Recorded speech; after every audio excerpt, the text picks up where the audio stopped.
Bonjour, aujourd'hui je vais vous présenter mon projet de recherche intitulé Utilisation des services communautaires selon la perspective des femmes touchées par les cancers du sein, une étude descriptive interprétative. Je m'appelle Barbara Gentil, je suis diplômée à la maîtrise au programme de recherche en sciences de la santé à l'Université de Sherbrooke. Mes travaux ont été supervisés par professeur Dominique Tremblay et professeur Christine Loignon. Professeur Dominique Tremblay dirige également un programme de recherche sur les interventions multiples novatrices en cancérologie. Moi, je me suis particulièrement intéressée à la population des femmes touchées par les cancers du sein. Et ici, dans cette figure, je voulais vous montrer différents besoins qui peuvent être affectés lorsque la personne elle est touchée par les cancers du sein.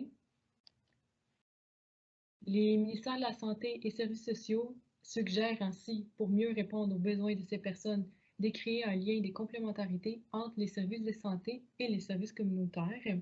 J'ai donc décidé de faire une recherche documentaire dans les bases de données pour voir les études qui étaient disponibles sur les sujets et j'ai pu constater qu'il y avait un manque de connaissances dans la littérature à ce sujet.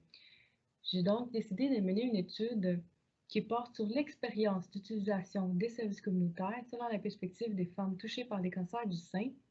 Et mon étude a été de type qualitatif.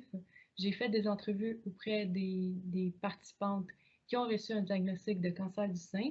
Et après des analyses qualitatives, j'ai pu faire deux principaux constats. Le premier constat concerne la non-visibilité des services communautaires.